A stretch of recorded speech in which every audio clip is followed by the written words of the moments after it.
Award-winning educator, program consultant, and author who has spent the past 30 years providing consultation, education, and training for schools, organizations, and UN agencies all over the world, aimed at decentering white, cisgender, heterosexual voices and privilege while supporting organizations and schools in becoming inclusive and affirming of people of all identities. She is the former executive director of Answer, a national sexuality education organization based at Rutgers University, and has also served as the Associate Vice President of Education and Training at Planned Parenthood of New York City. She's all that and so much more, including my friend of over 21 years. Cannot believe that. Please welcome Dr. Elizabeth Schroeder to Intimate Details with Dr. Tiff. Elizabeth. Thanks for a lovely introduction. I love it. I mean, it's a mouthful, actually. Yeah. I was it's like, a who mouthful. Are you talking about? Who's that? It's you. Sorry, it's you. And I left so many things off because your bio was kind of long. I asked Elizabeth to send me a short bio, 2 or 3 sentences. She sends me a book. And she said, that's the watered down version. This is not I didn't charge you for it, that book. No. It's a lot. You stay incredibly busy. And what I want our guests, or I won't say our guests, our audience to know, and I know that they'll know this by the end of the interview. Elizabeth, you have always been one of the smartest women with a silently wicked sense of humor. I don't know how silent, honey. Well, you sneak it in there. I don't always expect it. And then here we are. And you just are innately compassionate and empathetic in your quest to create inclusive and affirming spaces in any space that you walk into. It's not something I think that is, I won't say it's intentional, but it is innate. It's something that just happens because of who you are and the light that you carry. And so I appreciate that. I wanted you to come on today though, because, you posted something that really resonated with me. I had been thinking about, Pride Month and how we as a podcast wanted to celebrate this and what we wanted to do, who we wanted to bring on, what voices needed to be amplified. Thank you for sipping out of your little sippy cup. Can you share that with the rest of the people? I mean, if you're just going to do it, sex is not a dirty word. It's not. I'm so sorry. I didn't mean to interrupt you, but I was feeling a cough coming on. Sorry. No worries. So, and we'll get back to that cup in a minute because we need all the details on that. Yeah, so I was thinking about who I wanted to bring on, but I wanted the conversation to also have intention, be relevant, be timely. And the same day that I'm having this thought, I go, I'm on Instagram, scrolling as one does, and this pops up. So you posted and said, this was on June 2nd. Thinking about LGBTQ pride and how we and our allies need to show up in record numbers. For those of us who are cisgender and queer, we need to ultra represent for our trans and non-binary siblings who are literally being erased in this country.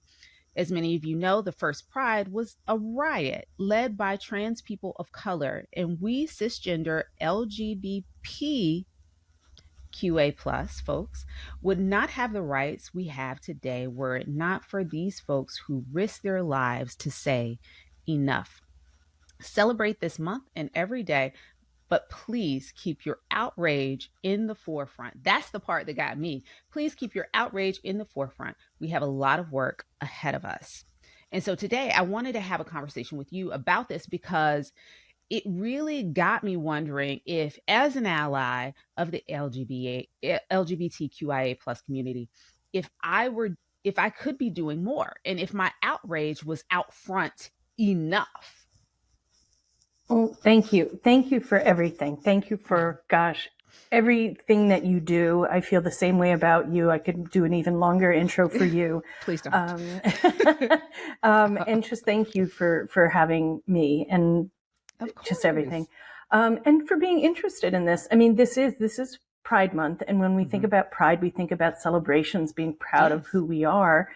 And I would say there's so much to say about this. So there's let's talk about the alphabet soup first, right? So Sure. we know LGBTQIA plus Hmm. are the identities that people tend to talk about, and the plus really is about all the people who are not featured in LGBTQIA, right? Right. And the wonderful thing is that there are so many additional identities that aren't reflected Mm. there. The main thing about pride, and you'll stop me if I get too eggheady here, but I think It's it's okay. important for folks to remember is that even though all the letters are together in one place, they refer to two different things, right? So Hmm. a lot of times with pride, people will say gay pride, like that's really what we Right. used to say, which didn't reflect all the other All sexual the other. orientations. Sexual orientation, you know all this. I really want to share Yes. this for the folks who are listening. Thank you. Sexual orientation has to do with the genders of the people we are attracted to, both Right. romantically and sexually. Hmm. So, especially when we think about younger folks, kids and adolescents, I like to say this is who we have the capacity to fall in love with, right? I So, love the way that you put that. Who we have yeah, the capacity to fall in love with, because I think there's this thought that that's what we're aiming for at 4 and 5, and that's not at all what we're thinking about. no, It's who we have the capacity to fall in love with when we fall in love with someone. Yeah. absolutely. Yeah. And Yeah. I'll turn it back to you, which is, I love the way you framed it in turn because what you're bringing up is the fact that feelings of love and feelings of sexual attraction are discovered. They're not Yeah. chosen. It's not like we wake up one day and we're like, oh, Thursday, I'm attracted to men. Right. Right. So that's a One very, would hope. well, you get Monday and Wednesday too. We got, Yeah. we got other days. But it's a big thing because when we talk about pride, we're just like with any other celebratory month, which there's pros and Hmm. cons to have, like, oh, it's Black History Month. Yes, so let's Yeah. ignore folks of color every other month of the year. No, it should Yeah. be more, but I also get the upholding is because we focus on folks who are not in the power majority, we forget that anybody who's heterosexual, anyone who's straight, also has a sexual orientation. It just Hmm. has to do with who you're attracted to. So I Right. think that's an important distinction, right? Yes. Yes. And for the T, which is about gender identity, Yes. a T's Which is different than sexual orientation. absolutely. So let's So say that again for the people that are in the back. absolutely. Hello. So the LGB, every letter other than T, Hmm. is about gender or sex assigned at birth, which that's the Sure. I, and we'll talk about that in a moment. The T has to do with gender identity, right? So everything Hmm. else that's sexual orientation, who are you attracted to in terms of their gender presentation, something about their gender. So to talk about transgender, we should talk about cisgender first, Sure. right? I think that's excellent because I think I had shared with you on our phone call. I had a family member who called me and was just like, I'm reading this article and it refers to the person as a cisgender female. Just like, what is that? And I'm like, oh my gosh, I'm so glad you asked that question. And I wish more people would ask that question because we're hearing it so much more. What does it mean to be cisgender? I love it. And first of all, I love that your family member did that as well. No. And I'm sort of fast forwarding a little bit, but I know we're going to be talking about what does it mean Yes. to be an ally. And being an Sure. ally means not being afraid to ask the question, or many Yes. questions, as Yes. well as who we ask questions of. So let's put a pin in that and Yes. come back to it because Yes. that's also important. Who we ask to educate us and who we don't, Yes. Yeah. Yes. So that was great. So this is the way I like to explain it to people is when we're born, whoever delivers us takes a look at our genitals, and based on what they see there, they make a declaration. And the Hmm. declaration is usually in a binary, meaning only two. So if they see a Right. penis and testicles, it's a boy. Or if they see a vulva, it's a girl, right? Hmm. And what we know is that basically that's not necessarily accurate because you can't always tell. Nature Right. loves diversity. So Sure. it could be that someone is intersex, which is the I. Hmm. The old term for that is hermaphrodite, which folks should not use anymore. And I really wanted to Thank you. emphasize that because that's a common term that people have used. It's considered Right. very offensive by folks who are intersex. But in most cases, you're going to hear this too, binary. Now, what's so Mhm. interesting about that is as soon as the declaration is made, then the outside world starts telling you how you should behave Mhm. because of that declaration. Mhm. And we've had some progress, don't you think? You know, we've moved Yeah. a bit. But if someone is assigned girl or assigned female at birth, then you're supposed to wear these colors and play Right. with these toys and all that kind of stuff. Where we get into that's gender. So the social stuff is gender, the sex assigned at birth is the body parts, and the declaration that someone makes based on what they perceive those body parts to be. Then what happens is as we become aware of the world, we understand who we are on the inside. Yes. Okay. And so if someone says to me, and I'll use myself as an example because I am cisgender, Mhm. that if someone assigned me at birth, they said to my folks, "You have a girl."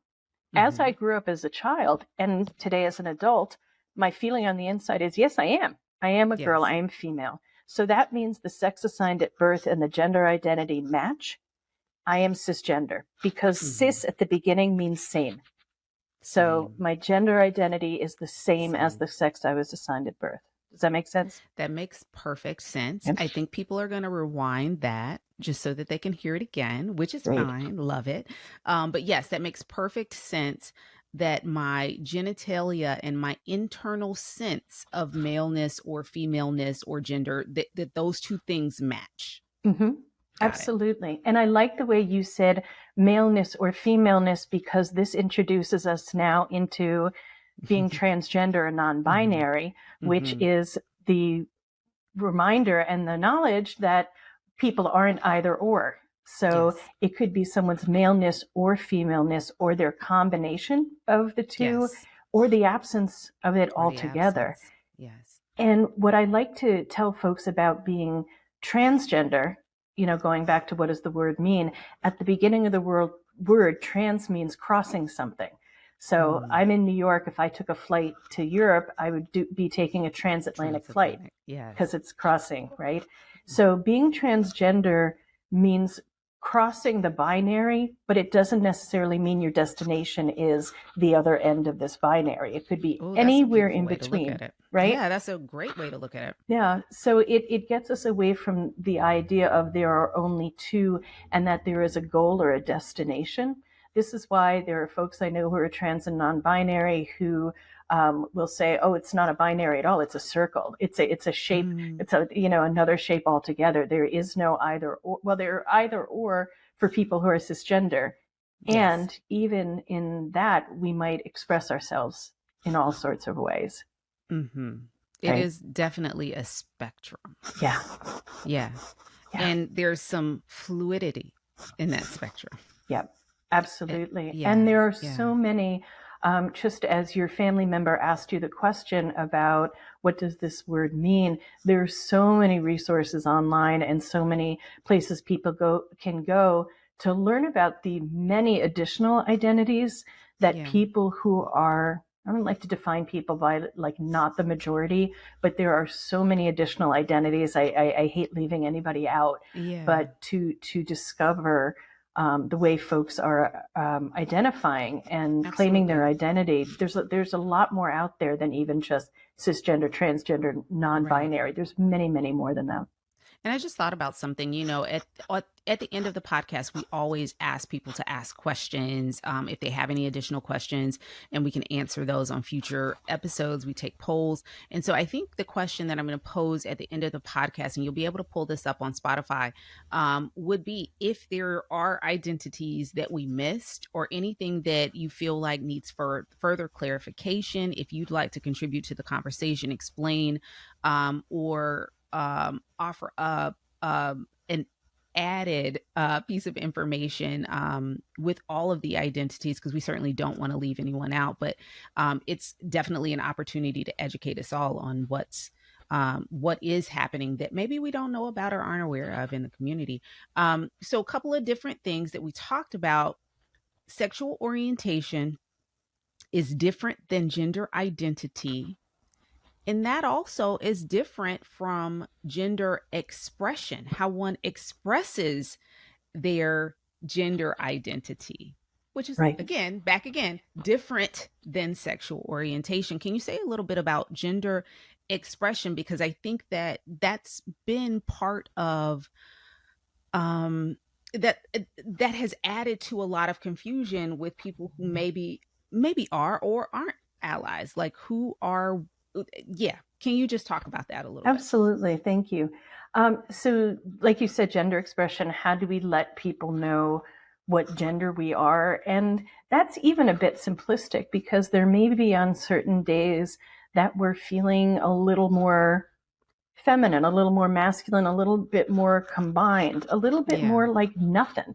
Like Right. I'm not even connecting to my gender identity kind of thing. Right. And expression, and you see me grinning like a fool over here because I'm so excited by the diversity that is out in the world. And so Yeah. when I meet someone who is not me, I'm so excited by that because it's learning and it's a reminder of how much it's like this cornucopia of people and identities. It's just so great.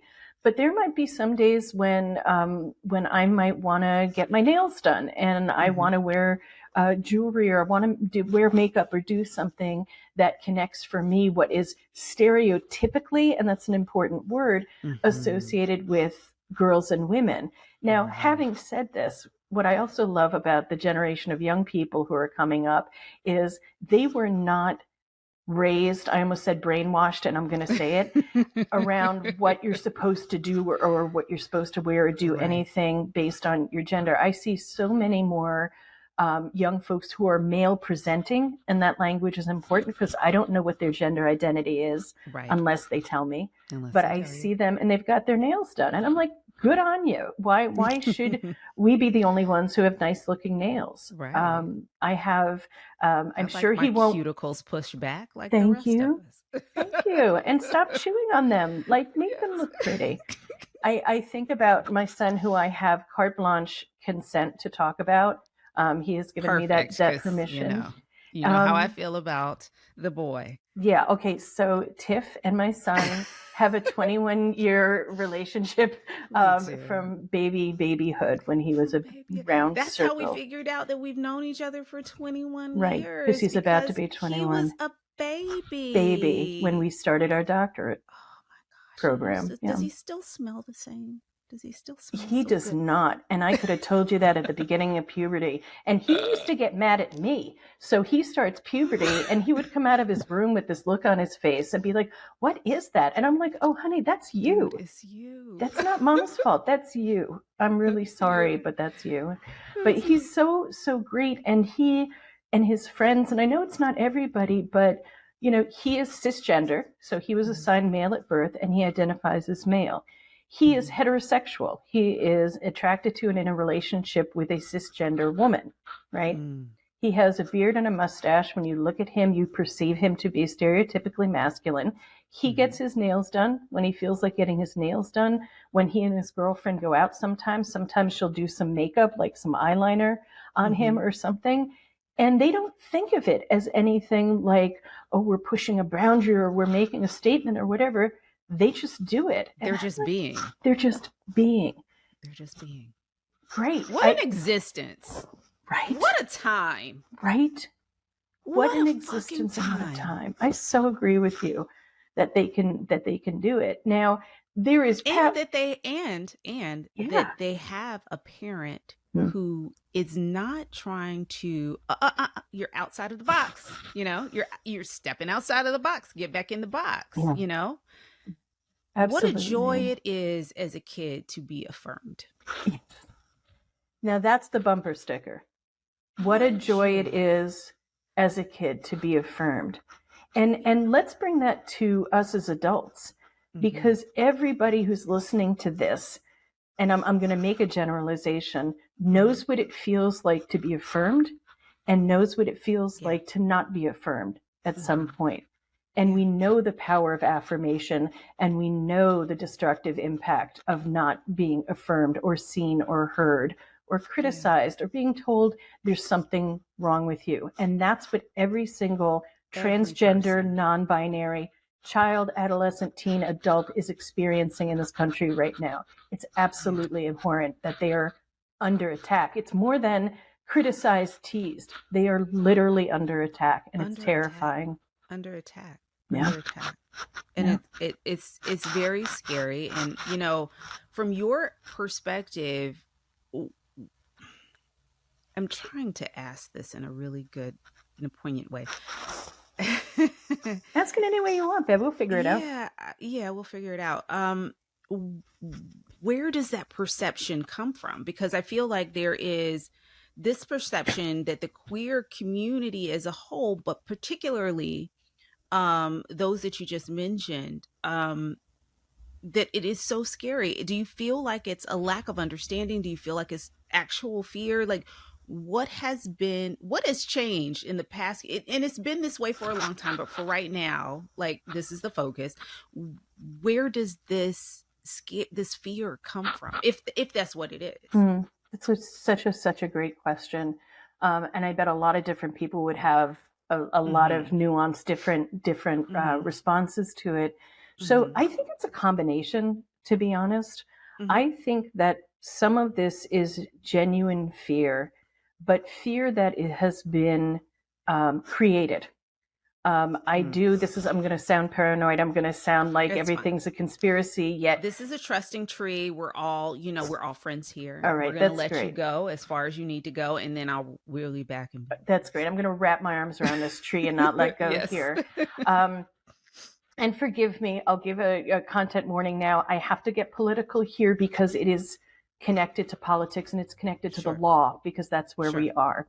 So ultra conservatives, social conservatives right now are, and the states where it's most conservative, the leadership is conservative, are the ones who are very invested in not just taking the rights away from trans people, but to literally erasing them from the face of the earth. And we do have video of people saying this at conservative conferences.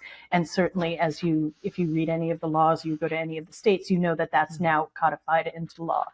So one part of it is part of a political agenda. It's so ironic because these are the same folks who have always said there's a gay agenda and there's a trans agenda, when in fact there is a heterosexual cisgender conservative in many cases. And again, no criticism to anyone who is Christian, but this more evangelical thing of saying that it is wrong to be, as if it's right or wrong. It's not a choice. Right. It's wrong to be this. The Bible says there are only two genders. P.S. It doesn't. But those kinds of things. So what happens is when something becomes an agenda is it's very intentionally, because you're an expert in the media, there are talking points, there are messages that are put out, and there's no real concern about them being true. So that's what people start hearing when they're in their churches on Sundays, if they're Christian. This is what people hear when they go to meetings. It's what they hear on social media or read. And so that starts to take on. I think you and I have talked about, too, that whether it's transphobia, homophobia, whether it's racism, whether it's ableism or sexism, when we're afraid of something, it's usually because we don't know anybody who is that identity that we have fear about.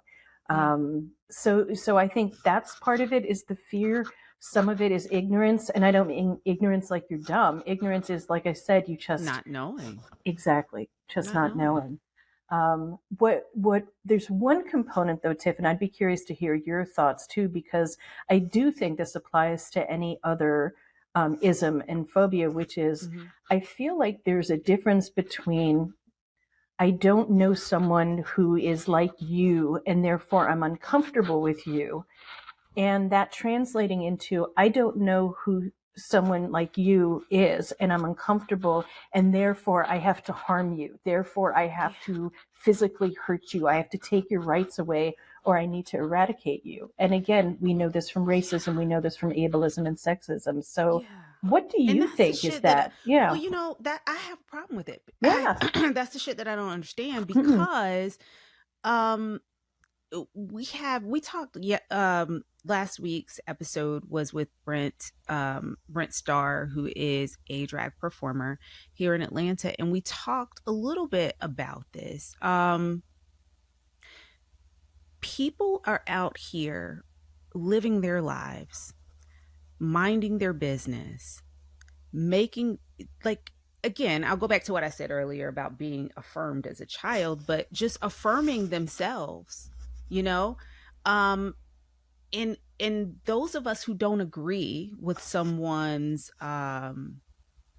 existence, um, whom they are, who they present as, you have an opportunity to not engage, stay home, flip a channel, not go to a program or show or event, avoid.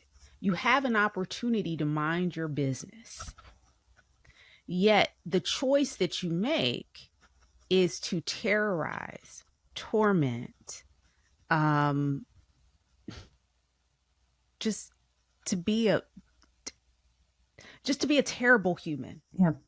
and act as though this person does not have the right to be a human being themselves. Mm. And it is, and I cannot explain it. I don't understand it. During the height of the Black Lives Matter movement in 2020, I kept hearing this analogy from folks who didn't understand the Black Lives Matter movement, why Black Lives Mattering was such a big deal when, of course, everyone else's life, every other, group mattered Right. as well. All And the lives analogy, matter, right? Yeah. right. And so the analogy was that the fire truck doesn't stop at every house, just the one that's on fire right now. And at the time, Black lives were like literally on fire, Mm. right? And today it is trans lives, is our trans youth, their lives are the ones on fire. And so I wonder the same thing, like, how did we get here? Why are we so hyper focused on this group of individuals who have just been trying to exist in their own bodies, doing their own thing, living, they want to live. And as individuals who don't understand, don't agree, and are mortified by their mere existence, they're trying to keep them from existing, making it almost impossible for some to exist in this space, and they have every right to. So I don't understand it. I don't have an answer for it. I so appreciate that. And I hadn't heard that analogy about the fire truck. And oh, it's such an eye roll because it shouldn't be a competition, right? And I think what people also forget, like when we focus on, we do have to focus on individual identities when the fire is raging. Yeah. And we also have to remember, and you and I were talking about Professor Kimberly Crenshaw talking about intersectionality, which is people, no one of us is a single identity. Right. So trans people of color are experiencing this transphobia and this attempt at eradication while also experiencing racism on the daily. Yes. And so there's additional, then you have a trans person of color who's living with a disability. I mean, there's so many much. aspects of so this. many layers. And so many layers. So let's talk about trans women of color, because the statistics show that trans people are being attacked and murdered at an increasingly alarming rate. And Black trans women specifically are faring far worse than any other demographic. Let me read this to you. It's from an excerpt from a paper written in the Harvard Civil Liberties Law Review. And it notes that the easiest answer to why Black trans women are disproportionately victims of fatal violence is that they're Black, they're transgender, and they're women. Each of those distinct identities means that they face discrimination, prejudice, and inequities on multiple fronts, which is essentially what you're saying. There's like, we're getting hit from all sides. Absolutely. Absolutely. And it's also it's kind of like, and I want to be careful how I say this because I'm thinking of my own identity as a queer woman, of, the way in which homophobia shows up and the way in which transphobia shows up, there is bias within the bias there. So Speak about that. What do you mean? Because so the dominant culture, right? So the highest, the Kobe beef, right? The highest level on the food chain is white, heterosexual, cisgender, Christian men. Okay. So that's the highest food chain. So who is most threatening to that power majority identity? It's going to be a gay man. It's going to be a transgender woman. And the reason for that is that whole fear of not understanding and the homophobia that there's something wrong with gay women. But you noticed starting even in the 90s, gay men, excuse me, in the 90s, what we were talking about is gay women was the hottest thing ever, as long as their gender presentation was very effeminate, very, right there. Right. So there really is this sense that there is prejudice, there is violence, there are microaggressions. I have experienced deep homophobia. I experience microaggressions almost on the daily. It happens a lot. And being a gay woman, I don't experience, and someone who passes, I have passing privilege. And someone who's white. I'm educated. I mean, there are so many things that protect me, but gay men are more threatening to straight cisgender men. And so as a result, there is greater violence, physical violence. That doesn't mean that my lesbian siblings do not experience physical violence. I'm just lucky, right? When you talk about someone who is a transgender woman, you're talking about someone who is assigned male at birth, who knows that they are female, if they're a woman, if they're a trans woman, not being non-binary or a combination of genders. And so that is such a threat, because the majority, the cis male power majority that is so uncomfortable with that is like, why on earth would you do that? Why on earth would you become a woman? Nobody's becoming a woman. They always knew themselves, or they discovered who they are. And it's that there is a level of not just fear, but a disgust with that. I will say that if you were going to do an inverse of this, and I've heard this myself as a sexuality educator, there is greater understanding among cisgender people. I'm generalizing a bit. This is anecdotal. Who would be like, oh, someone who was assigned a female at birth who is now male. I get that. I can understand that. And that's tied into sexism, which is any man that is feminine, effeminate female, you're abasing yourself. You are lowering yourself. But when you do something as someone assigned female that is stereotypically male, you are improving yourself. I mean, think about that. That's at the heart of it. When we think about our kids, so a little girl who plays with stereotypically male toys, a construction kit or whatever, isn't that great? She's doing something stronger. But a boy who plays with a toy kitchen or dolls, we jump on that shit right there, right in the moment, right? And it goes back to what we were talking about earlier, which is the confusion between gender and sexual orientation, because a boy who does something effeminate must be gay.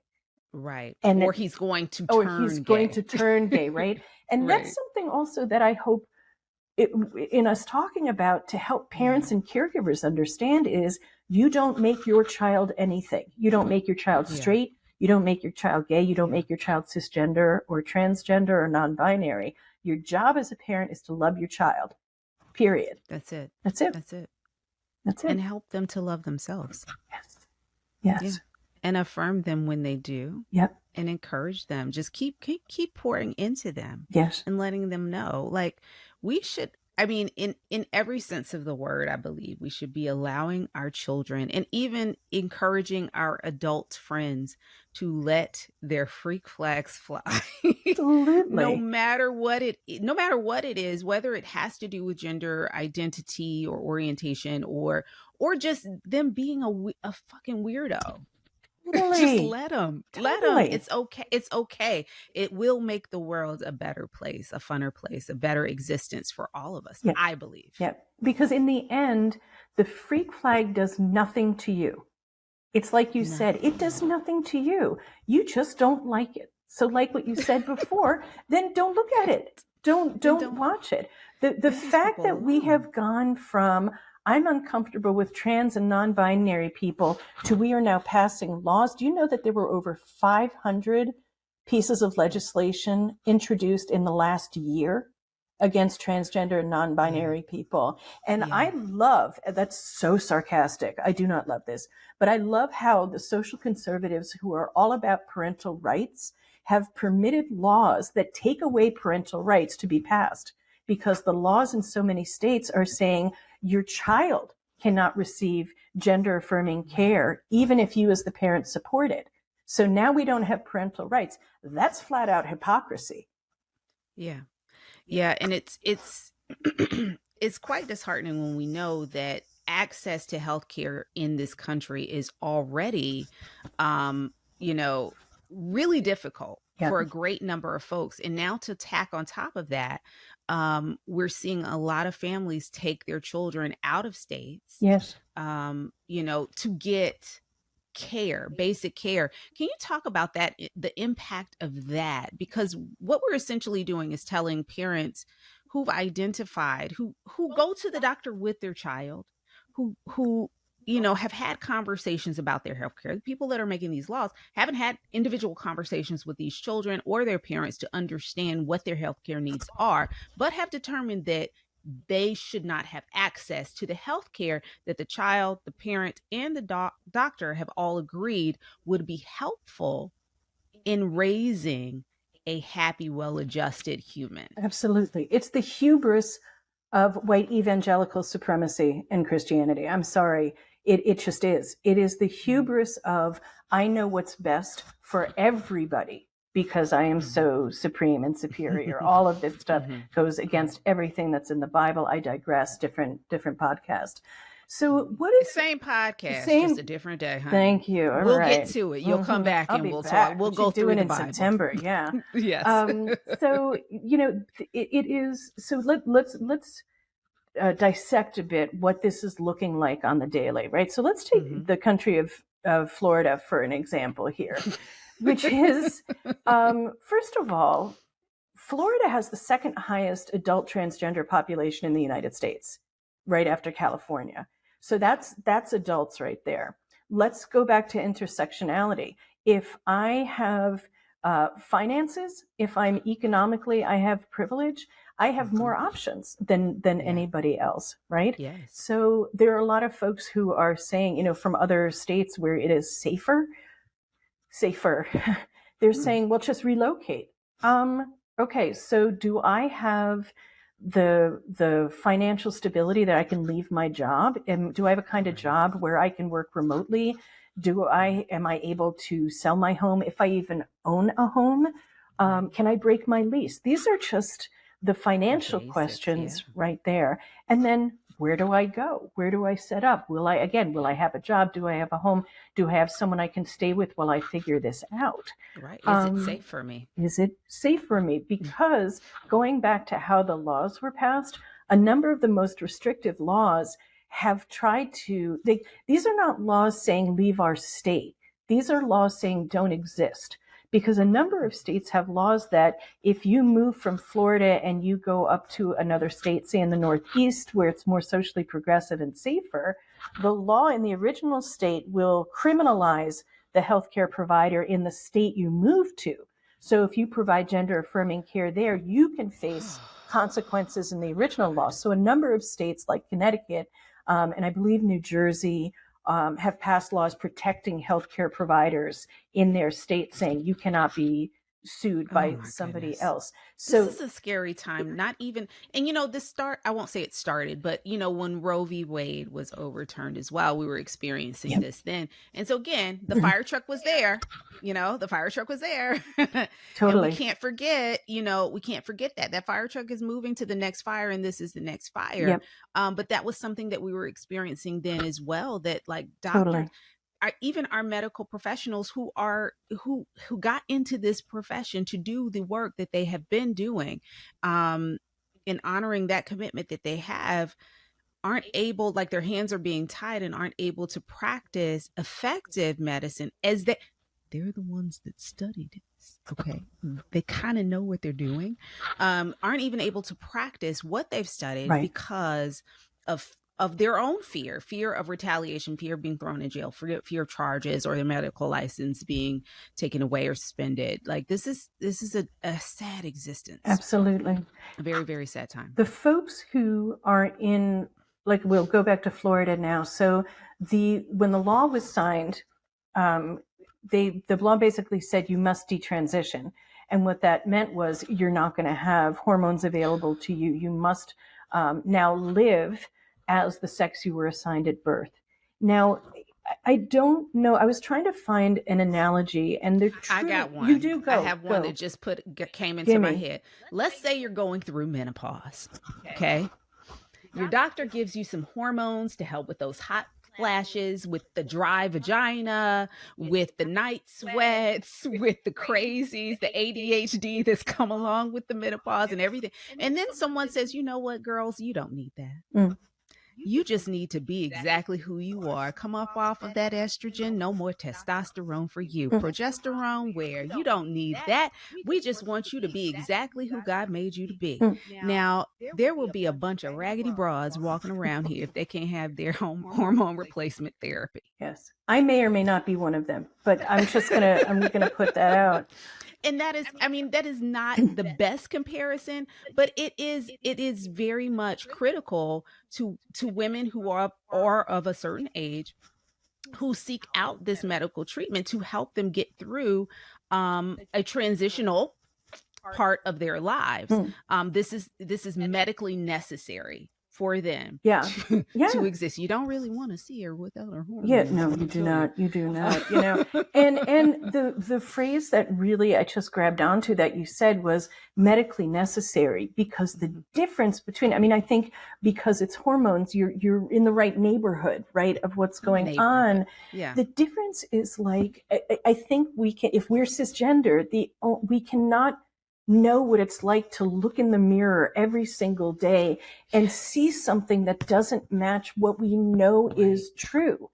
We know it to be true. And so this legislation it's punitive. It's forcing you. It's saying your experience is wrong. So the thing that makes it even more serious than the not getting any kind of treatment, whether it's a hormonal treatment or a medical treatment. Could you imagine being diagnosed with cancer and them saying, no, you do not deserve to live, so you may not have this? And I'm not talking about economically. I'm just saying no, because we don't think you're worthy. We've decided. That's right. We've decided for you. Absolutely. That this is not the way to go. So we've decided. What we're going to see, and already we see it just for the anticipatory anxiety, we are going to see a lot more suicidal ideation. We are going to see a lot more suicide attempts, and we're going to see a lot more people being successful. And the shitty thing about that is there are enough cisgender, heterosexual, privileged folks who are going to be just fine with that.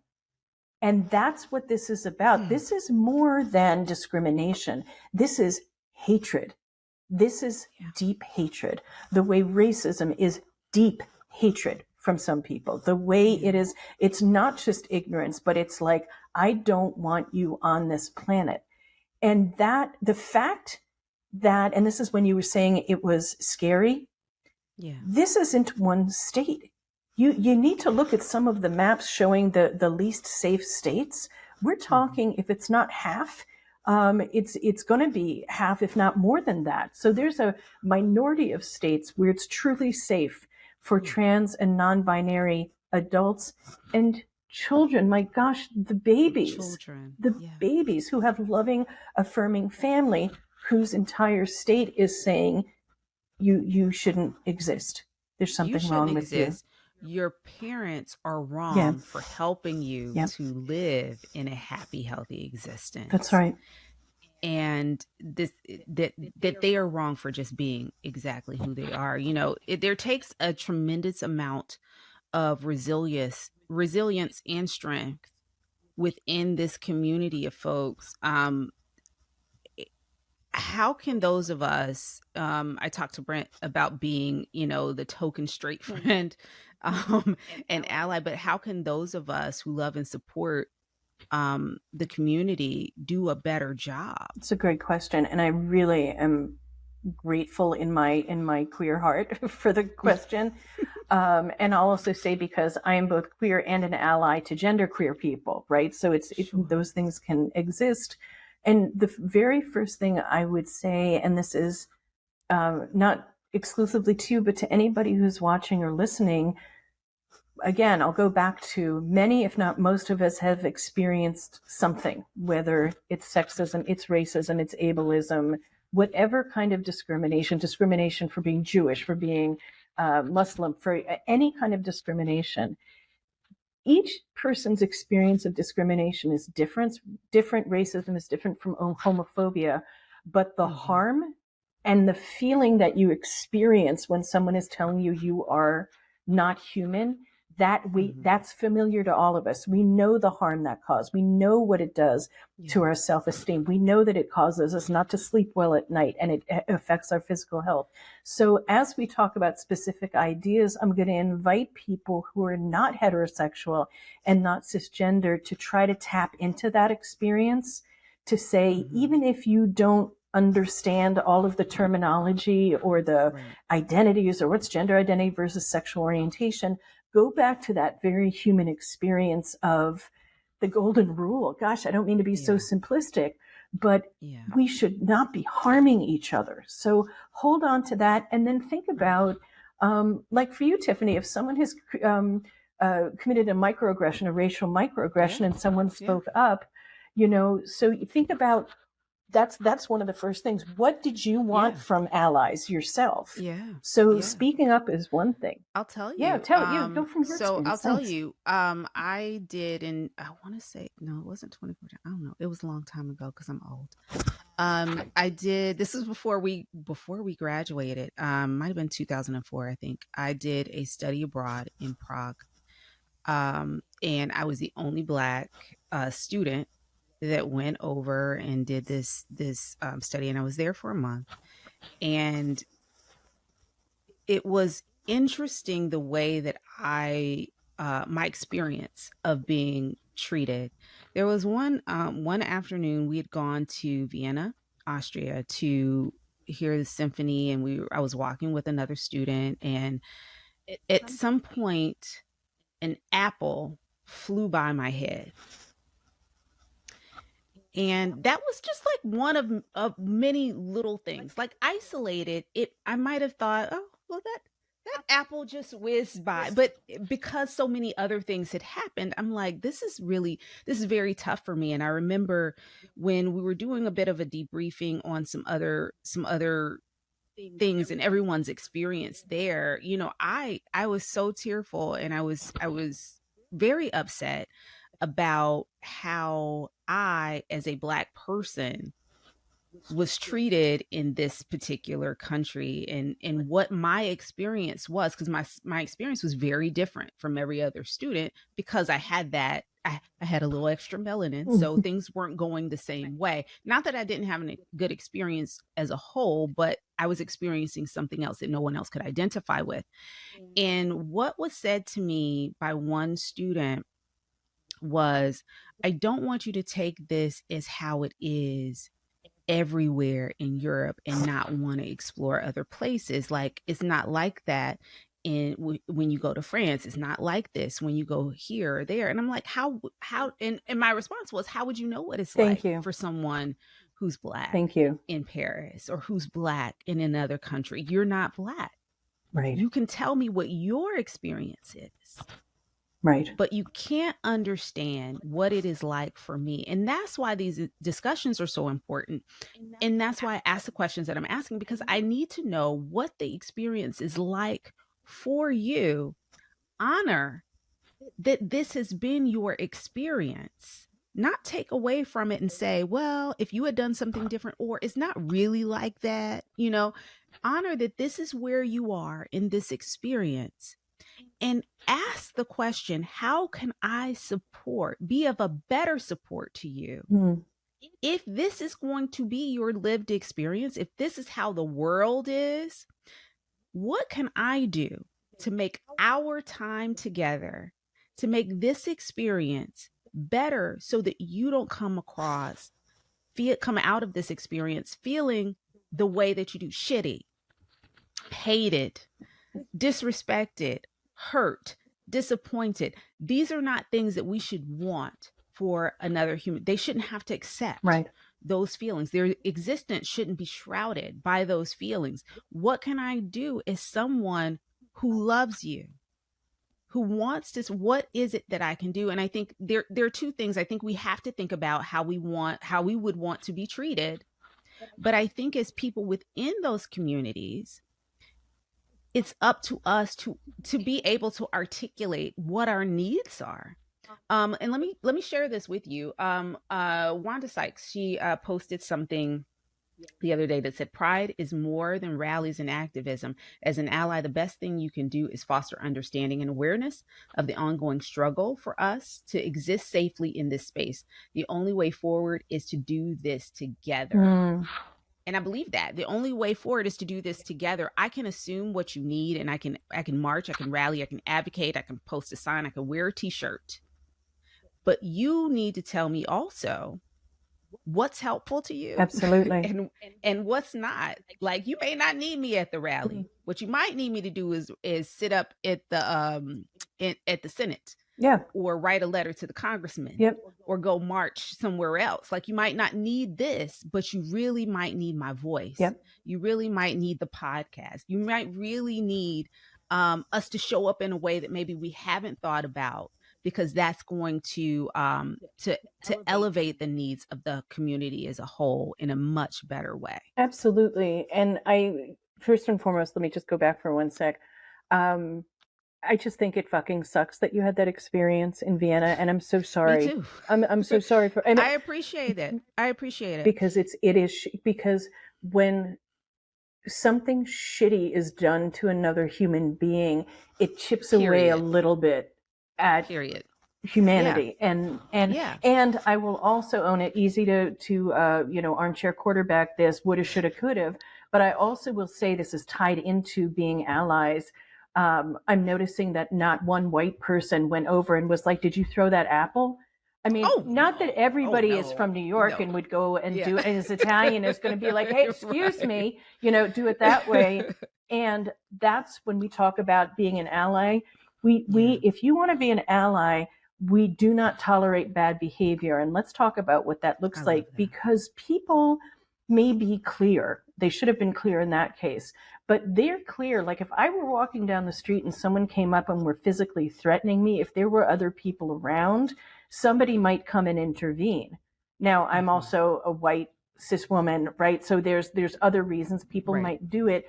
But what my point is that when we see the most egregious examples of like physical violence, everybody's on, well, not everybody, the homophobes aren't on board and the transphobes aren't on board, but more people will be on board that, okay, that's physical violence. I get that. Right. We have to intervene in the tiniest specific things that we hear, whether it's jokes, whether it's somebody says something inappropriate, because these are all bricks that build the bigger wall of prejudice and bias and racism and homophobia and transphobia. I've always said to people, like, it's not homophobic and transphobic or racist or both just because there isn't a person of that identity who is around to hear it. Even if you say it and it's not in front of someone, it's still just as homophobic and transphobic. And so if we are someone who hears that comment and we don't say anything about it, we're enabling it.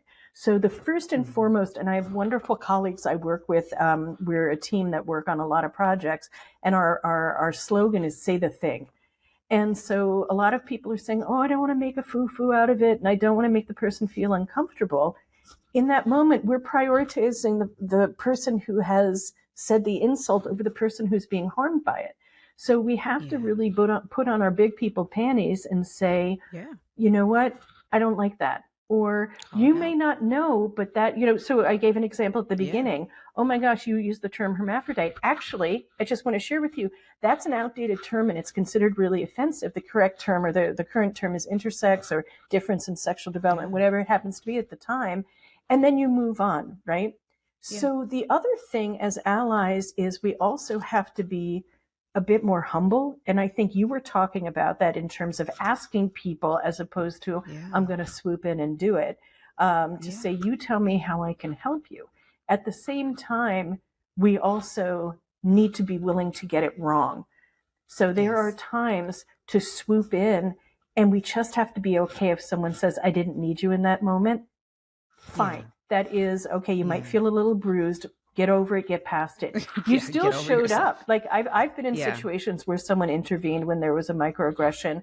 And afterwards I said, I thank you so, so much. I really appreciated it. I had it, but I appreciated that you showed up because Right. Yeah. maybe I didn't. Because yeah, there are other people that don't. Right. You had an interesting interaction with a customer service person recently. You want to share that? Absolutely, thanks. So Yeah. I was speaking with someone. It was about a bill that I had received for like a healthcare bill, and I was speaking with them, and the person said, "Who's the primary person on your health insurance?" And I said, "Well, my partner." And the person said, "What's your husband's name?" And I said, "Well, actually, Hmm. it's my partner, and her name is," and I gave her name. And the person, and usually, and I said this in the post, like, this happens all the time, and so you just move past it. Yeah. You choose your battles, right? And you just move Yeah. Yeah. forward. I gave the benefit of the doubt. We shouldn't be, imposed upon to give the benefit of the doubt. Right. I chose to, and we started talking, and then the customer service rep stopped and said, "You know what? Wait a minute. I am so sorry. I got that wrong. I really apologize." And I said, Mm. it's fine. This happens. Don't worry about it. And they said, "I appreciate you saying that, but I need to do better." Mm. And I said, "Well, I appreciate you saying that." And I said, "And I need to Yeah. be doing better around anti-racism and on fighting ableism and all sorts of things." So we had this lovely conversation for like 5 minutes about like microaggressions and all sorts of things. And this is someone who like works for a healthcare company. So Yeah. it just was a beautiful human moment where the person acknowledged that they stumbled, they apologized. They said, I want to do better. I acknowledged the same thing. And then we moved on. So it's so important for folks to know, like, if you're an ally, don't make it about you, make it about the other person. Yeah. And we didn't need, like, the customer service rep wasn't on the phone then for 20 minutes self-flagellating and saying, I'm a terrible, awful person. Right. And then that stuff you do Yeah. on your own. And that goes back to at the beginning when I was talking about who do you ask questions of.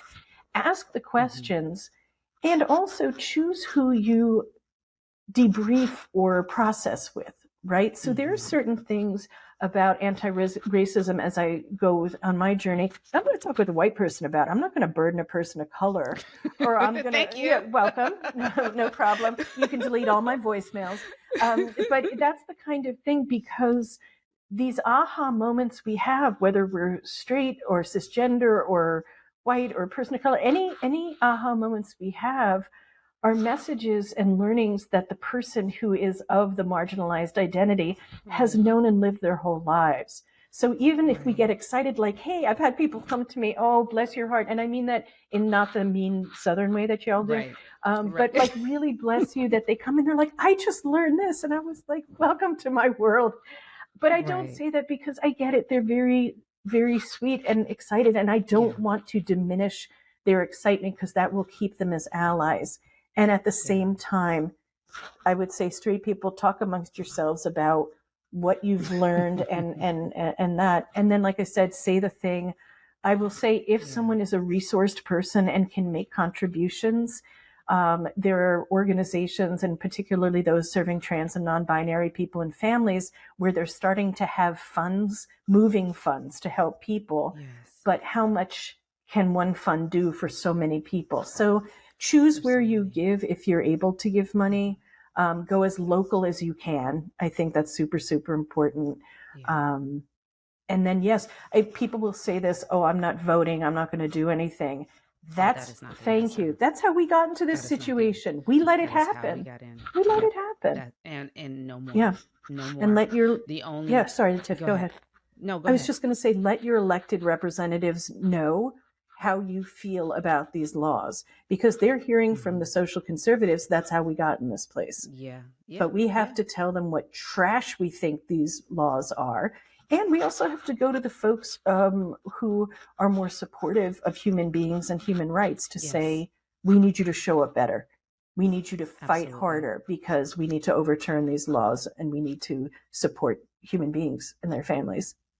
Our outrage has to be loud. Yes, ma'am. Ferocious. Yes. Ferocious and at the forefront of everything that we do.